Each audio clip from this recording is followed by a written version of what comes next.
Paumi Singna Hangba Wahangi Paukumda Scheduled Tribe Demand Committee na taliba dabi asigi matangda ningthina khannnari athuba matamda hiram sigi matangda chapchaba wafam ama thamgane aikoi punna ingna chikna nungsi sanana leminana ba honase haiba wafam phungdokhi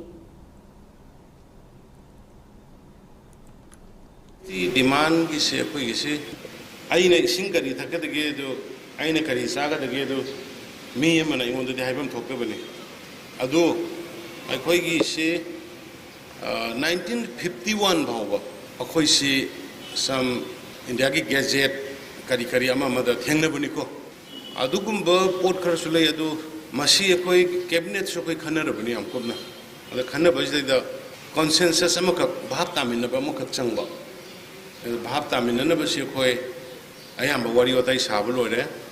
aduga koi athubada kari positive oiba kari da boya ge do we am khannnari ena